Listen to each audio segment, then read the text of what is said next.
திருவளர் புலர்காலை நண்பர்களுக்கு அற்புதங்கள் விளைவிக்கும் அதிகாலை வணக்கம். இன்றைய 17ஆம் நாள் பயிற்சிகளுக்கு உங்களை அன்புடன் வரவேற்கிறோம். நான் சோமசுந்தரம். நமது பிரார்த்தனைகளுக்கு உங்களை தயார் செய்து கொள்ளுங்கள். தளர்வாக முதுகை நேராக வைத்து அமர்ந்து கொள்ளுங்கள். இடது கையில் மாயாஜால கல்லும் குபேர முத்திரையும் இருக்கட்டும். வலது கை உங்களது இடது மார்பின் மீது இருக்கட்டும். உங்கள் முன்னால் ஒரு டம்ளரில் நீர் இருக்கட்டும். கண்களை மூடி அமர்ந்து கொள்ளுங்கள். நமது பிரார்த்தனைகளான மௌனம், சங்கல்பம், பணத்திற்கான ஹூபோனோபோனோ, உங்களுக்கான தனிப்பட்ட ஹூபோனோபோனோ, நீருக்கு நன்றி, அனைத்தும் வரிசையாக வரும். இப்பொழுது பிரார்த்தனைகளுக்குள் செல்லலாம்.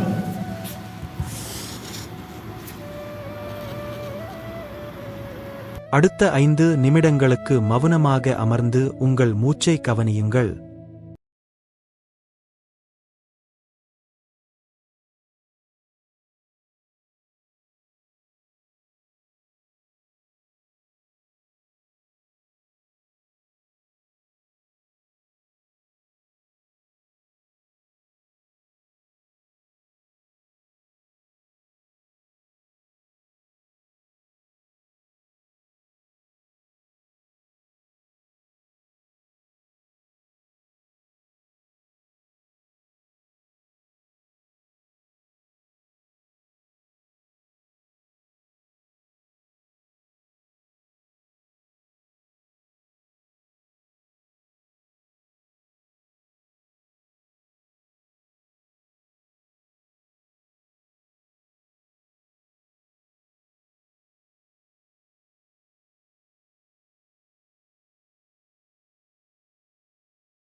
சங்கல்பம்.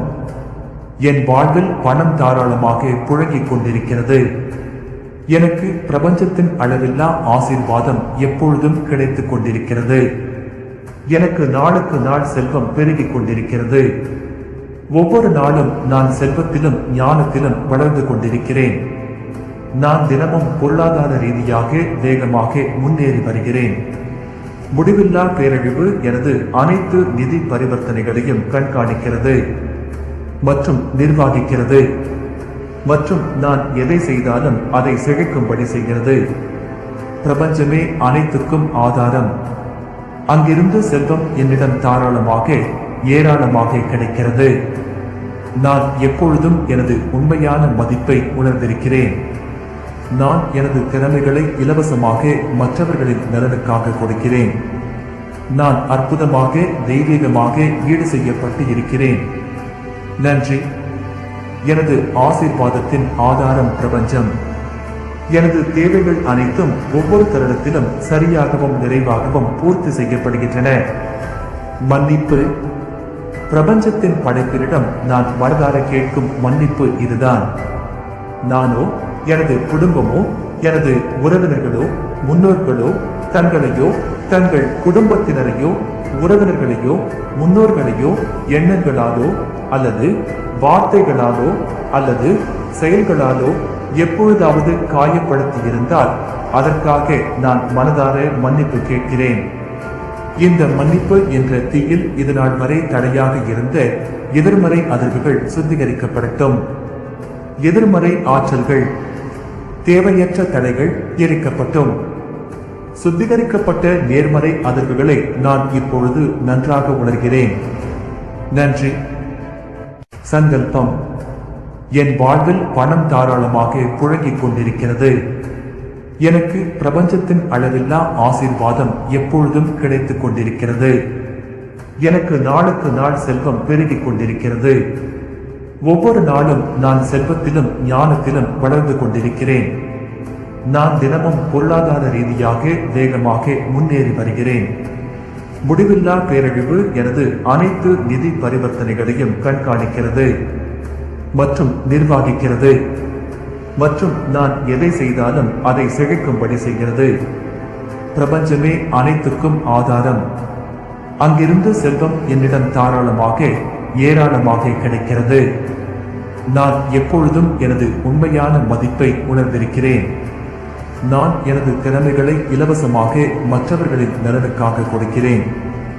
நான் அற்புதமாக தெய்வீகமாக ஈடு செய்யப்பட்டு இருக்கிறேன். நன்றி. எனது ஆசீர்வாதத்தின் ஆதாரம் பிரபஞ்சம். எனது தேவைகள் அனைத்தும் ஒவ்வொரு தருணத்திலும் சரியாகவும் நிறைவாகவும் பூர்த்தி செய்யப்படுகின்றன. மன்னிப்பு. பிரபஞ்சத்தின் படைப்பினிடம் நான் மனதார கேட்கும் மன்னிப்பு இதுதான்.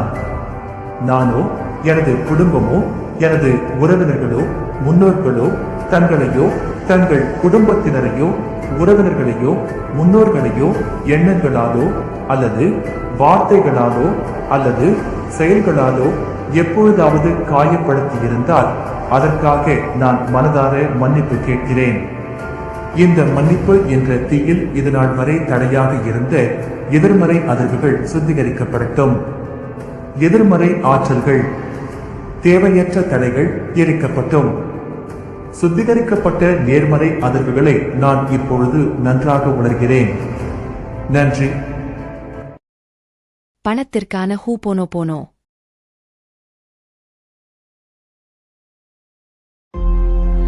My dear money, I am sorry. Please forgive me. Thank you. I love you. I forgives myself.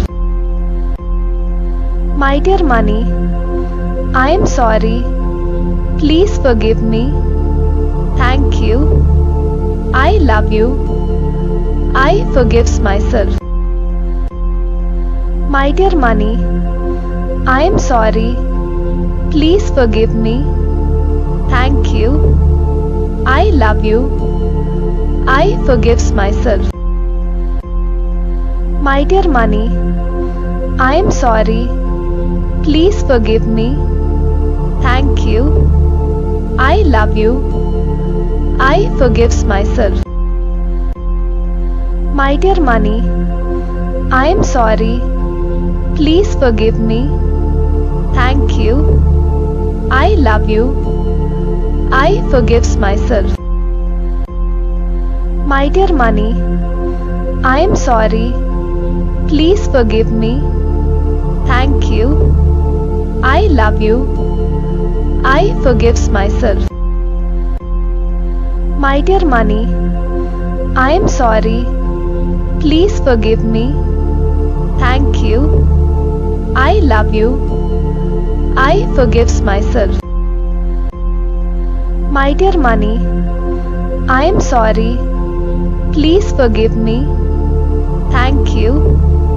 I love you. I forgives myself. My dear money, I am sorry. Please forgive me. Thank you. I love you. I forgives myself. My dear money, I am sorry. Please forgive me. Thank you. I love you. I forgives myself. My dear money, I am sorry. Please forgive me. Thank you. I love you. I forgives myself. My dear money, I am sorry. Please forgive me. Thank you. I love you. I forgives myself. My dear money, I am sorry. Please forgive me. Thank you. I love you. I forgives myself. My dear money, I am sorry. Please forgive me. Thank you. I love you. I forgives myself. My dear money, I am sorry. Please forgive me. Thank you. I love you. I forgives myself. இப்பொழுது உங்கள் தனிப்பட்ட விருப்பத்திற்கான ஹூபோனோபோனோ மெய் dear என்ற வார்த்தைக்கு பிறகு உங்களுக்கு பிடித்த வார்த்தையை சொல்லுங்கள். My dear, I am sorry. Please forgive me. Thank you. I love you. I forgives myself. My dear, I am sorry. Please forgive me. Thank you. I love you. I forgives myself. My dear, I am sorry. Please forgive me. Thank you. I love you. I forgives myself. My dear, I am sorry. Please forgive me. Thank you. I love you. I forgives myself. My dear, I am sorry. Please forgive me. Thank you. I love you. I forgives myself. My dear, I am sorry. Please forgive me. Thank you. I love you. I forgives myself. My dear, I am sorry. Please forgive me. Thank you. I love you. I forgives myself. My dear, I am sorry. Please forgive me. Thank you. I love you. I forgives myself. My dear, I am sorry. Please forgive me. Thank you. I love you. I forgives myself. My dear, I am sorry. Please forgive me. Thank you. I love you. I forgives myself. My dear, I am sorry. Please forgive me. Thank you. I love you. I forgives myself. My dear, I am sorry. Please forgive me. Thank you. I love you. I forgives myself. My dear, I am sorry. Please forgive me. Thank you. I love you. I forgives myself. My dear, I am sorry.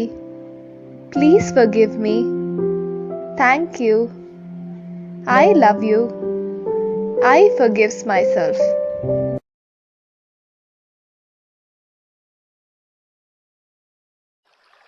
நீருக்கு நன்றி.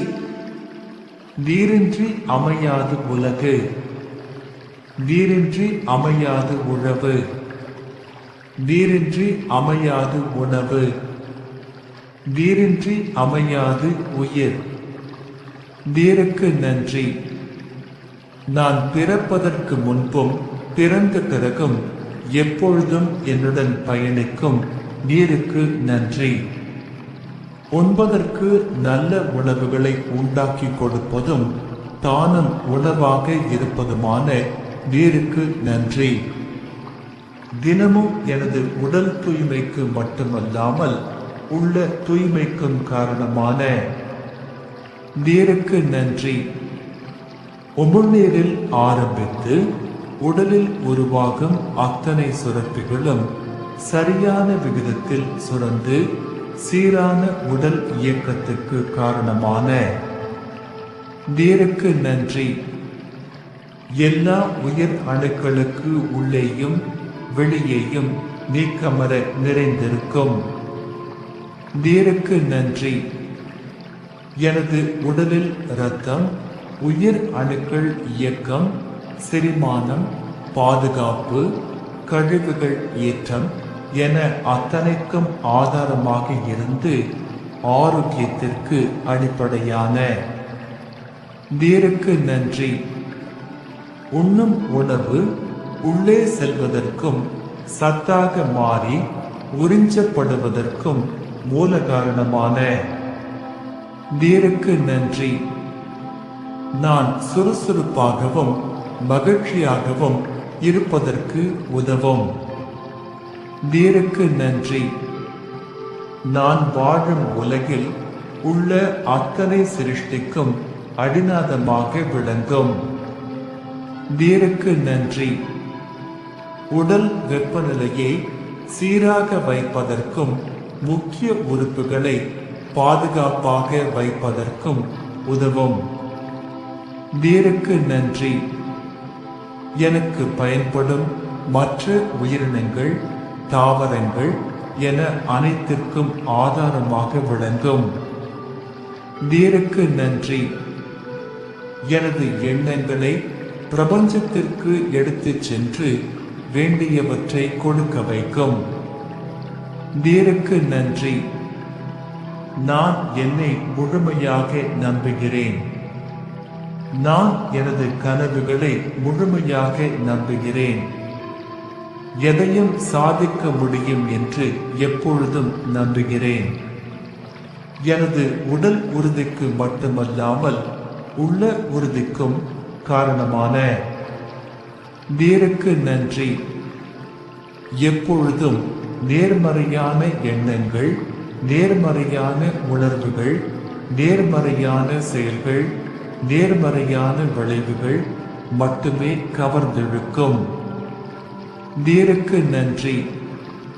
பணம் உட்பட அனைத்து செல்வங்களும் என்னை நோக்கி அபரிதமாக வந்து கொண்டிருக்க காரணமான நீருக்கு நன்றி. நீர் இல்லாமல் நான் இல்லை. நீர் இல்லாமல் எதுவும் இல்லை. நீருக்கு நன்றி. நீருக்கு நன்றி. நீருக்கு நன்றி.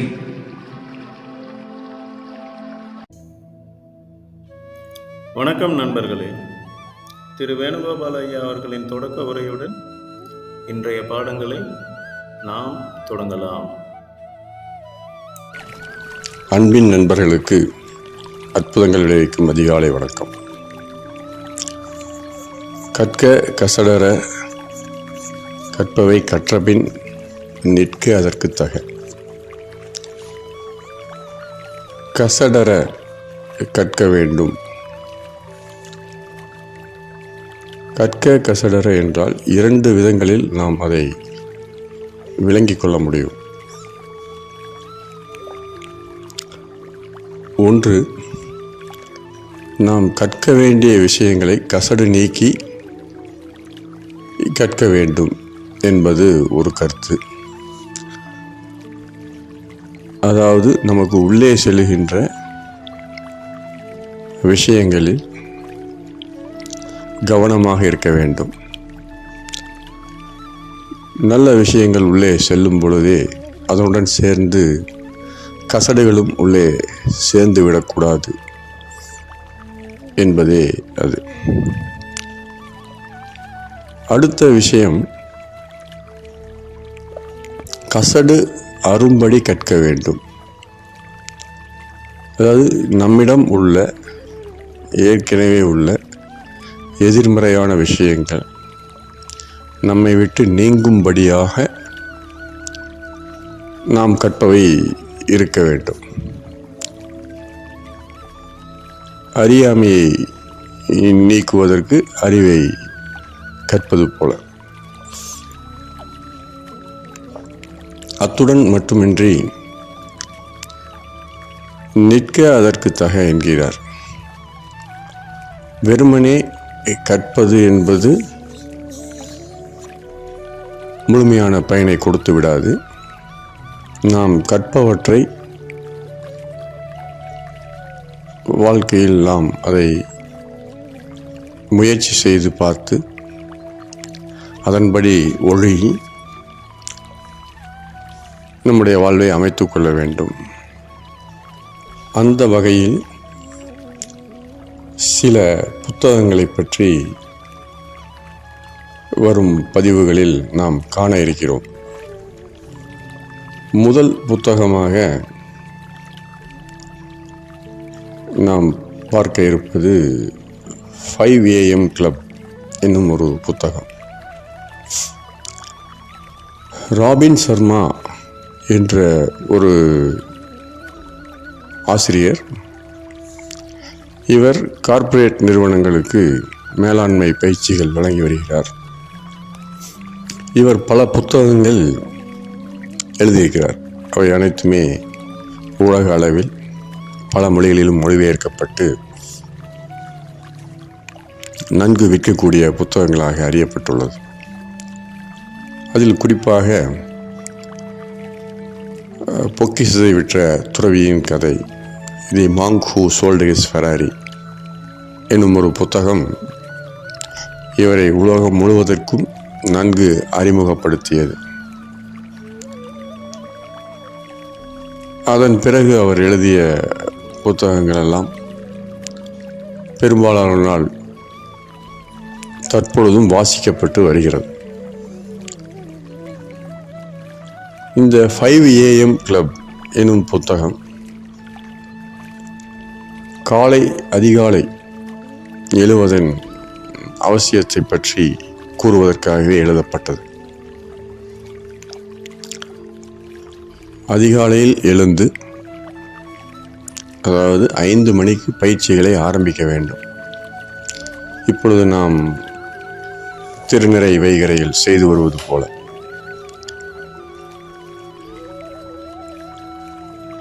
அவர் முதல் 1 மணி நேரத்தை எவ்வாறு நாம் பயன்படுத்த வேண்டும் என்பதை பற்றி சில குறிப்புகள் அவர் கொடுத்திருக்கிறார். சில வழிமுறைகளும் வழிகாட்டல்களும் அதிலே வழங்கப்பட்டுள்ளன. அதில் அந்த 1 மணி நேரத்தை அவர் 3 பிரிவாக பிரித்து கொள்ள சொல்கிறார். 20 நிமிடம் 20 நிமிடம் 20 நிமிடம் என்று 3 பிரிவுகளாக நம்முடைய ஒவ்வொரு நாளின் முதல் 1 மணி நேரத்தை சுய முன்னேற்றத்திற்கு பயன்படுத்த வேண்டும் என்று கூறுகிறார். அப்படி பிரித்து முதல் 20 நிமிடத்தை தியானம், மௌனம் போன்ற பயிற்சிகளுக்காக ஒதுக்க சொல்லுகிறார். இரண்டாவது 20 நிமிடம் 20 நிமிடங்களை அவர் உடற்பயிற்சி செய்வதற்காக ஒதுக்க வேண்டும் என்று கூறுகிறார். மூன்றாவது 20 நிமிடங்களில் புத்தகம் வாசிப்பது மற்றும் அன்றைய நாளை நாம் திட்டமிடுதல் போன்றவற்றிற்காக ஒதுக்க வேண்டும் என்று கூறுகிறார். அதிகாலையில் எழ வேண்டும் என்றால் முதலில் நாம் முந்தைய நாள் இரவு முன்னதாகவே உறங்க செல்ல வேண்டும். முன்னதாக உறங்க வேண்டும் என்றால் நாம் முன்னதாகவே உணவெல்லாம் அருந்தி முடித்திருக்க வேண்டும். வயிறு கனம் இல்லாமல் படுக்கைக்கு செல்ல வேண்டும். அப்பொழுது தானாகவே அதிகாலையில் விழிப்பு ஏற்படும். அப்படி எழும்பொழுது நாம் சுறுசுறுப்பாகவும் உற்சாகமாகவும் இருக்க முடியும். நமது உடலில் சுரக்கின்ற ஹார்மோன்கள் நம்முடைய மூட் எப்படி இருக்கும் என்பதை தீர்மானிக்கின்றன. நம்முடைய உணர்வுகளை தீர்மானிப்பதில் ஹார்மோன்களுக்கு பெரிய பங்கு இருக்கிறது. அவை இயற்கையின் நியதிப்படி தானாகவே ஒரு தானியங்கி மண்டலமாக அது செயல்பட்டு இயற்கையை ஒட்டி பல நிகழ்வுகள் நமது உடலில் நடந்து வரும். அதிகாலை எழும்பொழுது நம்முடைய உடலில் ஹாப்பி ஹார்மோன்ஸ் என்று சொல்லப்படுகின்ற டோபமைன், ஆக்சிடோசின், என்டார்ஃபின் போன்ற நேர்மறை உணர்வுகளை உண்டாக்கக்கூடிய ஹார்மோன்கள் சுரப்பதாகவும், காலம் தாழ்ந்து தூக்கம் சரியில்லாமல்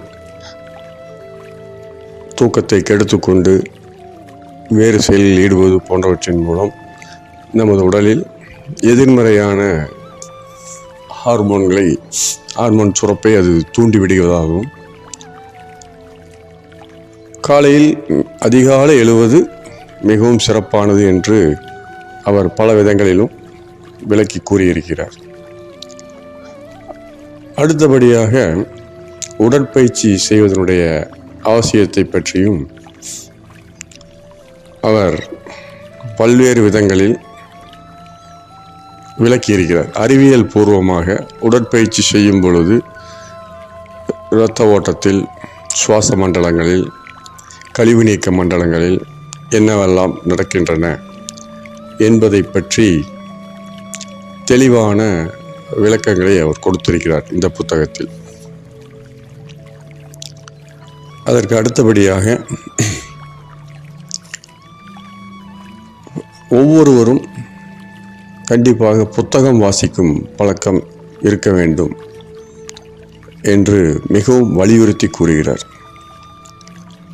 அத்தோடு மட்டுமல்லாமல் ஒவ்வொரு நாளையும் நாம் எந்த விதமான திட்டமிடலுமின்றி அணுகாமல் ஒரு நாளின் ஒவ்வொரு மணி நேரத்தையும் நாம் திட்டமிட்டு செயல்பட வேண்டும். திட்டமிட்டு செயல்படுவதன் மூலம் நமது செயல்கள் சிறப்பாக இருப்பது மட்டுமின்றி நமக்கு நிறைய நேரம் மிச்சமாகும், சேமிக்கப்படும் என்று அவர் கூறுகிறார். குறிப்பாக சுய முன்னேற்ற நூல்களையும் துறை சார்ந்த நூல்களையும் படிப்பது என்பது மிகவும் பயனுடையதாக இருக்கும் என்று தெளிவாக விளக்கி கூறியுள்ளார். இதன் அடிப்படையில் ஒரு உலகம் முழுவதும் ஒரு குழு ஆரம்பிக்கப்பட்டு அவரால் நிர்வகிக்கப்பட்டு வருகிறது. இந்த குழுவில் இணையும் உறுப்பினர்கள் தினமும் உலகத்தின் எந்த பகுதியில் இருந்தாலும் காலை 5 மணிக்கு இந்த குழுவில் கலந்து கொண்டு காலை வணக்கத்தை தெரிவித்து அன்றைய நாளை நேர்மறையுடன் ஆரம்பிப்பார்கள். இதே போன்ற ஒரு செயல் திட்டத்தை தான் நாம் திருநிறை வைகறை என்று செயல்படுத்தி வருகிறோம். இந்த புத்தகம் மட்டுமின்றி miracle morning millionaires hall Elrod என்பவர் எழுதிய அந்த புத்தகம் அதுவும் சிறப்பான செயல் திட்டங்களை கொண்டிருக்கிறது. நீங்கள் இம்மாதிரியான புத்தகங்களை வாங்கி படிப்பது என்பது நாம் செய்து வரும் இது போன்ற காரியங்களை தொடர்ந்து செய்வதற்கு உற்சாகப்படுத்துவதாக இருக்கும். எனவே நண்பர்களே, தினமும் சிறிது நேரமாவது புத்தகங்கள் வாசிப்பதற்காக ஒதுக்குங்கள். வாழ்க்கையில் முன்னேற்றம் வசப்படும். நன்றி, நன்றி, நன்றி. வணக்கம் நண்பர்களே. இன்று இயற்கை மருத்துவர் திரு சுப்பிரமணியம் ஐயா அவர்களது உரையில் வாழைப்பழம் சாப்பிடுவதால் விளையும் நன்மைகள் மற்றும் தீமைகளை பற்றி தெரிந்து கொள்ளலாம். வாருங்கள் இப்பொழுது அவருடைய உரையை கேட்கலாம். முக்கணிகளில் மா, பலா, வாழை என்று சொல்கிறார்கள். வாழைப்பழம், வாழைப்பழம், அதில் வாழைப்பழம் ஒன்று. நம்மை வாழ வைக்கும் பழம். உலகம் முழுவதும் வாழைப்பழம் கிடைக்கிறது. அதற்கு பருவகாலம் கிடையாது, வருடம் முழுவதும் கிடைக்கும். தென்னையை அன்னை என்று சொல்லுகிறோமே, அதுபோல வாழையையும் அன்னை என்று சொல்லலாம். என்றால் வாழைக்கன்று, தென்னங்கன்று என்று தான் சொல்கிறார்கள். மாடு கன்று ஈனும், அதுபோல வாழை மரமும் கன்று தருகிறது, வாழைக்கன்று. அது அன்னைக்கு சமம். பெரிய பெரிய இலைகள் சூரிய ஒளியை பெரிதாக வாங்கி அதை சத்துக்களாக மாற்றி பழமாக மாற்றி பூவாக தருகிறது, வாழைத்தண்டாக தருகிறது, நார் கிடைக்கிறது, இலை, இப்படி எல்லாமே பயனுடையவை. இந்த வாழைப்பழம் சிறந்த பழம்தான், மருத்துவத்திற்கு பயன்படும். ஆனால் அதில் சாறு இல்லை, ஜூஸ் இல்லை. வளவளப்பான மாவு பொருள் இருக்கிறது. அந்த மாவு பொருளை செரிமானம் பண்ணுவதற்கு பசி வேண்டும். பசி இல்லாத பொழுது வாழைப்பழம் சாப்பிட வேண்டாம். சளித்தொல்லை இருந்தால் வாழைப்பழம் சாப்பிட வேண்டாம். பசி மந்தம் இருக்கிறது, சாப்பிட வேண்டாம். இன்னும் ஒன்று, மலச்சிக்கல் இருந்தால் சிலருக்கு அது மலச்சிக்கலை அதிகப்படுத்துகிறது. ஆனால் சிலர் சொல்லுகிறார்கள், எனக்கு வாழைப்பழம் சாப்பிட்டால் நன்றாக வெளிக்கு போகிறது என்று சொல்லுகிறார்கள். ஆகவே இது உடம்புக்கு உடம்பு கொஞ்சம் மாறுபடுகிறது, அது நீங்கள் பார்த்து கொள்ளுங்கள். ஆனால் பொதுவாக வாழைப்பழம் மலச்சிக்கலை உண்டாக்கும்.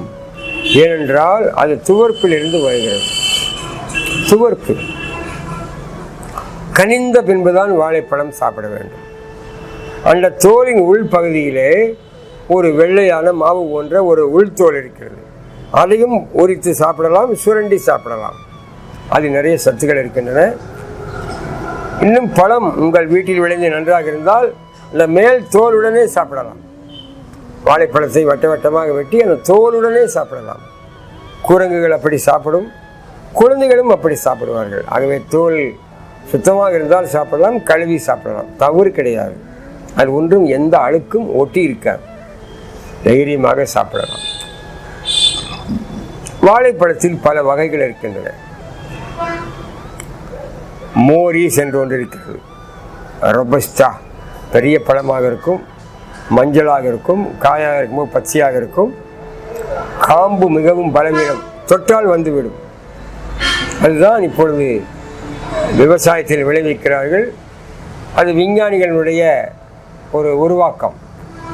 நம்முடைய விஞ்ஞான வளர்ச்சி விவசாயத்தினுடைய அந்த மாறுபாடுகளினாலே வந்தது. அது சிறந்த பழம் அல்ல. எதுவும் கிடைக்கவில்லை என்றால் அது சாப்பிடலாம். ஏனென்றால் அது விரைவில் பழுத்துவிடும், விரைவில் கெட்டு போய்விடும். ஒரு பழத்தினுடைய ஒரு தன்மை, உயர்ந்த தன்மை என்றால் நீண்ட நாட்களுக்கு கெடாமல் இருக்க வேண்டும். அதுதான் இந்த பழத்துக்கு ஒரு இலக்கணம். இந்த பழம் இப்படி விரைவில் கெட்டு போய்விடுவதாலே இது கடைசியில் வைத்துக் கொள்ளுங்கள்.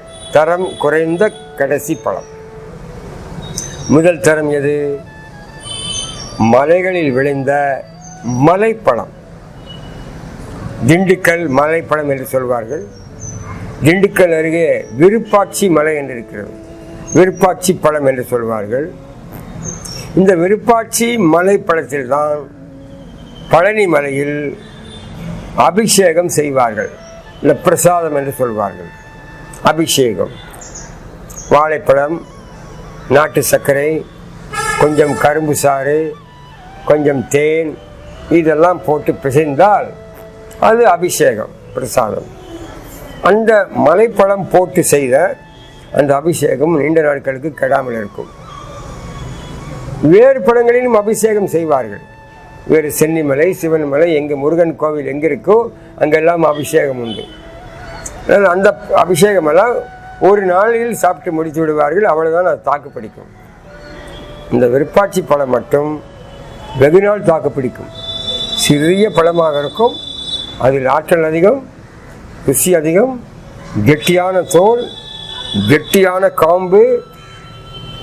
தோல் எவ்வளவு கருத்து போய்விட்டாலும் பழம் கெடாமல் இருக்கும், நீண்ட நாட்கள் தாக்கு பிடிக்கும். அந்த அபிஷேகத்திற்கு அந்த குணம் உண்டு. பொதுவாக அபிஷேகம் என்றால் வாழைப்பழம், சர்க்கரை, இந்த இரண்டு மட்டும் அடிப்படை போட்டால் போதுமானது, வேறொன்றும் வேண்டியதில்லை.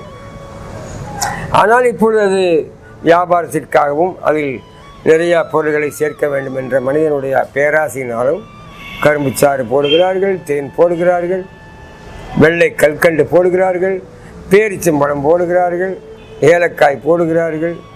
இதெல்லாம் ஒரு ஆடம்பரமான விஷயம். அடிப்படை இரண்டு தான், ஒரு நாட்டு சர்க்கரை, ஒரு வாழைப்பழம். இதுதான் அபிஷேகம். வீட்டில் இதை செய்து சாப்பிடலாமே. பழனிமலைக்கு போய் தினம் வாங்க முடியாது. உங்கள் வீட்டிலேயே எந்த வாழைப்பழம் கிடைத்தாலும் கனியை விட்டு அதனை கையில் பிசைந்து நாட்டு சர்க்கரையை சேர்த்து கொள்ளுங்கள். வீட்டில் செய்யும் பொழுது நீங்கள் தேங்காய் துருவல் சேர்த்து கொள்ளலாம். தேங்காய் துருவலும் வாழைப்பழமும் கொஞ்சம் சர்க்கரையும் சேர்ந்து விட்டால் மிக சுவையாக இருக்கும். வாழைப்பழத்தை பிசைய வேண்டாம், வில்லைகளாக வட்ட வட்ட வில்லைகளாக வெட்டி போடுங்கள். அதில் தேங்காய் துருவலை போட்டு கலக்குங்கள், நாட்டு சர்க்கரையை போட்டு கலக்குங்கள், குலுக்குங்கள். ஒரு அற்புதமான ஒரு பழக்கலவையாக சுவைத்து சாப்பிடலாம். கரண்டியில் எடுத்து சாப்பிடும் பொழுது குழந்தைகள் விரும்பி சாப்பிடுவார்கள். அது பரிபூர்ண உணவாக மாறிவிடும். வாழைப்பழத்தில் சர்க்கரை சேர்க்கும் பொழுது எளிதாக ஜீரணமாகும். இப்படித்தான் நம் முன்னோர்கள் வாழைப்பழத்தில் சர்க்கரை சேர்த்து அபிஷேகமாக சாப்பிட்டார்கள். விருப்பாட்சி பழம் முதல் தரம். அடுத்தது நாடன் பழம், நாட்டுப்பழம், பூவன் பழம், ரசதாளி, இன்னும் விரலளவே இருக்கக்கூடிய கர்நாடகத்தில் கிடைக்கக்கூடிய ஒரு சிறு பழம். இப்படி ஒவ்வொரு ஊரிலும் பழங்கள் பலவிதமாக கிடைக்கின்றன. ஒவ்வொரு பெயர் இருக்கும். எந்த அளவுக்கு பழம் சிறியதாக இருக்கிறதோ அந்த அளவுக்கு அது சிறப்பானது. எந்த அளவுக்கு பெரியதாக இருக்கிறதோ உரம் போட்டு போட்டு அந்த அளவுக்கு அது சிறப்பானது இல்லை. செவ்வாழை சாப்பிட்டால் அது அப்படியாகும், இது இப்படியாகும் என்றெல்லாம் சொல்லுகிறார்கள். இதெல்லாம் ஒரு கற்பனை கதை தான். குழந்தைகளா தம்பதிகள் செவ்வாழை பழம் சாப்பிட்டால் உடனே குழந்தை கிடைத்துவிடும். அப்படி இல்லை. செவ்வாழையில் சத்து உண்டு. ரசதாளி விலை அதிகம் உயர்ந்தது. எந்த வாழைப்பழமும் பொதுவான குணம் என்னவென்றால் வளவளப்பு, கொலகொலப்பு, மாவு பொருள். அது கபத்தை கரைத்து வெளியேற்றாது. சளி இருக்கும்போது சாப்பிடாதீர்கள், பசி இல்லாமல் இருக்கும்போது சாப்பிடாதீர்கள். ரொம்ப பசிக்கிறது, எந்த உணவும் கிடைக்கவில்லை, அப்படி ஒரு வாழைப்பழம் சாப்பிடுங்கள், பசி அடங்கிவிடும். ஆனால் சில குழந்தைகள் நிறைய வாழைப்பழத்தை விழுங்கி விடுவார்கள். குழந்தைகளுக்கு அதிகம் வாழைப்பழம் கொடுக்கக்கூடாது. 1 வயது 1.5 வயது வரை குழந்தைகளுக்கு வாழைப்பழம் தர வேண்டாம், அது மந்தமாக இருக்கும். அதே போல பாலூட்டும் தாய்மார்களும் வாழைப்பழம் சாப்பிட வேண்டாம். கர்ப்பமாக இருக்கும் பெண்களும் ஏதோ ஆசைக்கு ஒரு பழம் சாப்பிட்டால் போதும், நிறைய வாழைப்பழம் சாப்பிட வேண்டாம்.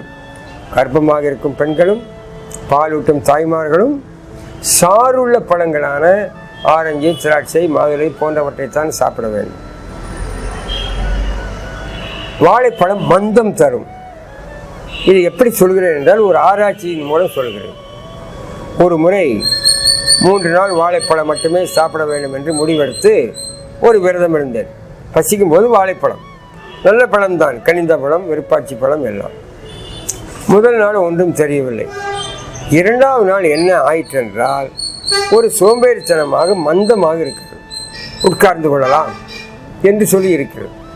பிறகு போய்கொள்ளலாம், பிறகு வண்டி ஓட்டலாம். ஏன் அந்த மந்தத்தன்மை வந்தது என்று நான் ஆராய்ச்சி பண்ணினேன். வாழைப்பழத்தில் சாறு இல்லை. அது உள்ளே ஒரு 3 வேளையும் அது சாப்பிட வேண்டும் என்றால் ஒரு 4 பழம் ஒரு வேளைக்கு வீதம், ஒரு 12 பழம் ஏதாவது உள்ளே போகும். இல்லை 2 வேளை என்றாலும் கூட 10 பழம் உள்ளே போகும், 5 பழம் உள்ளே போகும். இப்போ ரத்தத்துக்குள்ளே ஒரு வலுவழுப்பு கொலவழுப்பு தன்மை ஏற்பட்டு மந்தம் ஏற்படுகிறது. சுறுசுறுப்பு வரவில்லை. இந்த 3 நாளும் சுறுசுறுப்பு வரவில்லை. நாளுக்கு நாள் மந்தத்தன்மை தான் வந்தது. ஆனால் இதே ஆராய்ச்சியை சாத்துக்குடி சாப்பிடுவது, ஆரஞ்சு சாப்பிடுவது, திராட்சை சாப்பிடுவது என்று செய்து பார்த்திருக்கிறோம். 3 நாள் ஆரஞ்சு மட்டுமே சாப்பிடும் பொழுது நல்ல சுறுசுறுப்பு கிடைக்கிறது. திராட்சை மட்டுமே சாப்பிடும் பொழுது நல்ல சக்தி, தூக்கம், சுறுசுறுப்பு கிடைக்கிறது.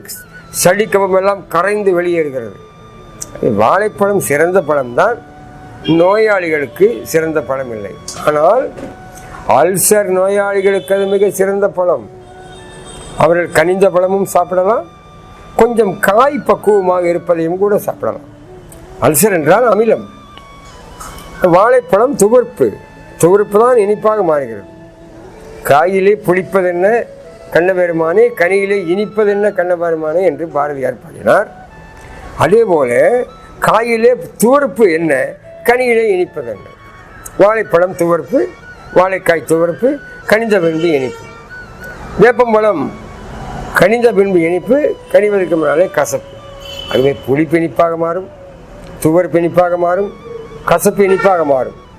இவையெல்லாம் சுவையின் பரிணாம வளர்ச்சி, சுவையின் பரிணாமம், எவல்யூஷன் ஆஃப் தி டேஸ்ட் மாறுகிறது.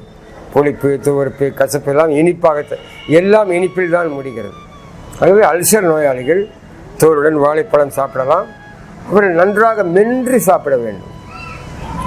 வாயிலே ஒரு துண்டு வாழைப்பழத்தை போட்டு குதப்பிக்கொண்டே இருந்தால் உமிழ்நீர் கலந்து கலந்து அது நன்றாக நுரையாக ஐஸ்கிரீம் போல் ஆகிவிடும். அப்படி சாப்பிட்டால் உடனடியாக அந்த வயிற்று வலி, எரிச்சல், அந்த அல்சர் பிரச்சனை தீரும். அல்சருக்காரர்கள் மட்டுமல்ல, எல்லோருமே வாழைப்பழத்தை மென்றுதான் சாப்பிட வேண்டும். ஆனால் வேகமாக உள்ளே போகும். இறுக்கி பிடித்து வைத்து நில்லு, அப்புறம் மெல்லு என்று சொல்லு என்று மனதுக்கு சொல்லி அதை நிறுத்த வேண்டும். இல்லாவிட்டால் வயிறு நிறைந்துவிடும், மந்தமாக இருக்கும். நம்முடைய முன்னோர்கள் வாழைப்பழத்தை புளியில் கலந்து தண்ணீர் ஊற்றி நாட்டு சர்க்கரை போட்டு பானகம் என்று குடித்தார்கள்.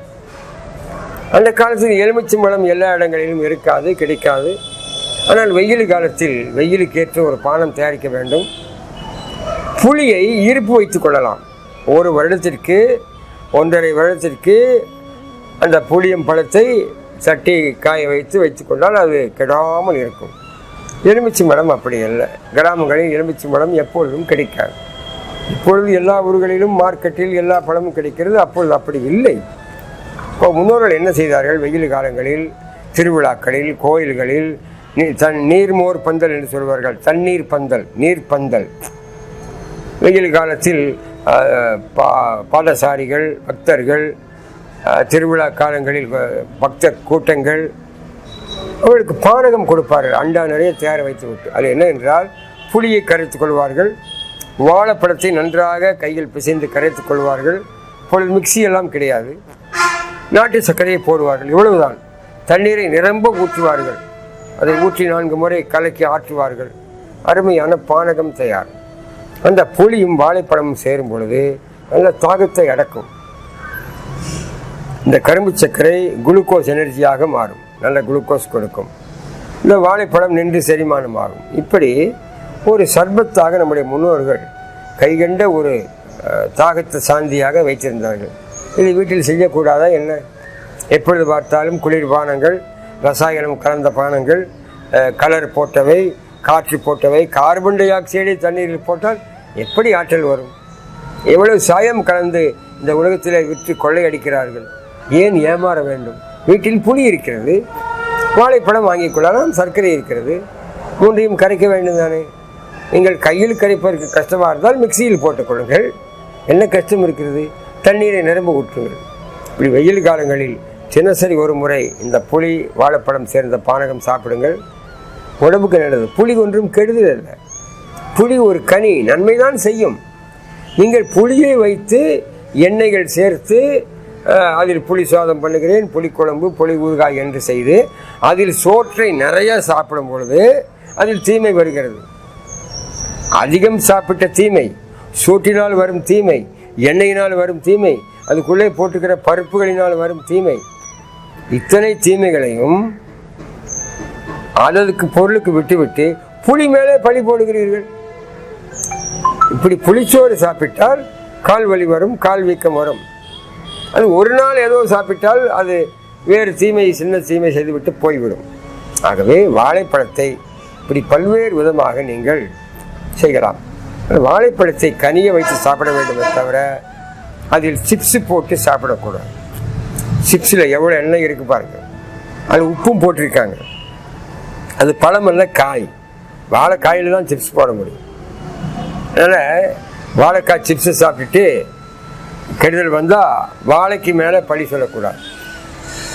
வாழைக்காய் பஜ்ஜி சாப்பிட்றாங்க, ஒரே கேஸ் ட்ரபிள்னு சொல்கிறாங்க.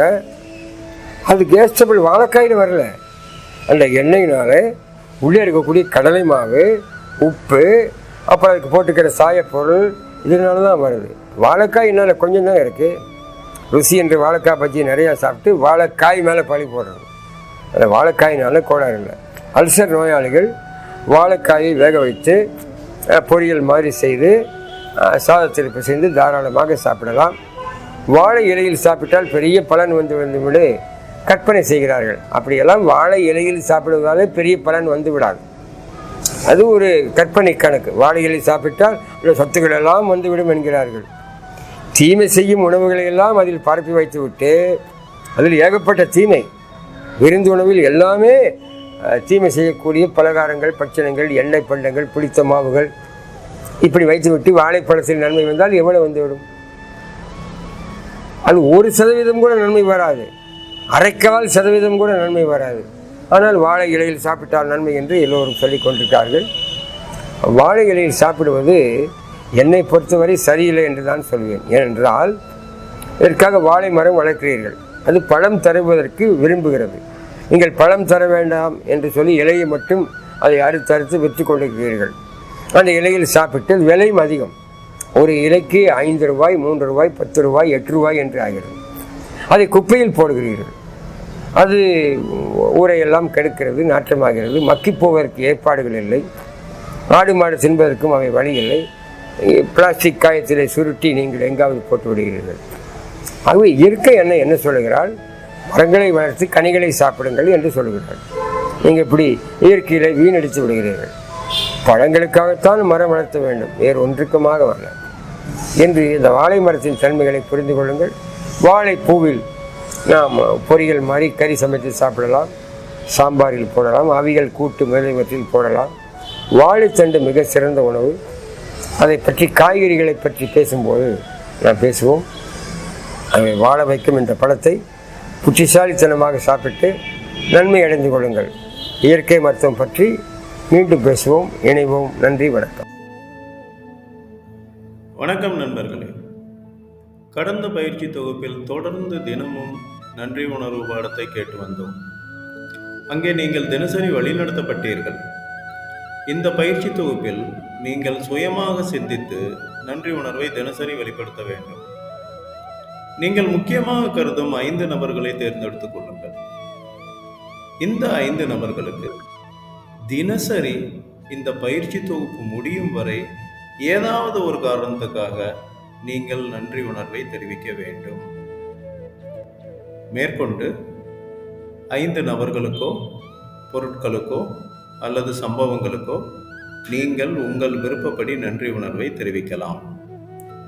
இந்த 10 பேருக்கு நன்றி உணர்வை தெரிவிப்பது இந்த பயிற்சிகளின் கட்டாயமாகும்.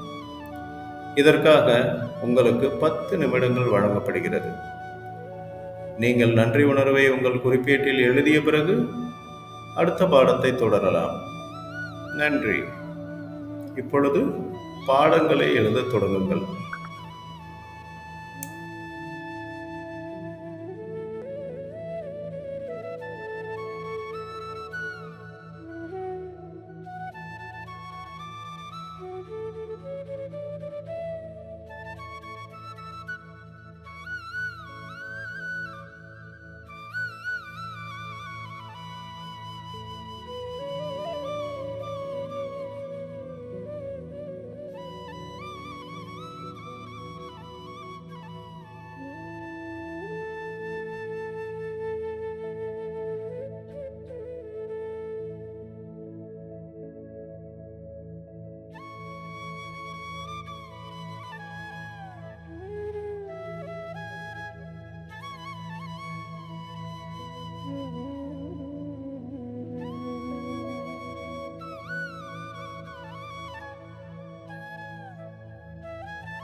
வணக்கம் நண்பர்களே, இத்துடன் இன்றைய நிகழ்ச்சிகள் நிறைவுக்கு வருகின்றன. உங்களது தினசரி உடற்பயிற்சிகளை முடித்துவிட்டு தங்களது வழக்கமான பணிகளுக்கு நீங்கள் திரும்பலாம். நன்றி, நன்றி, நன்றி.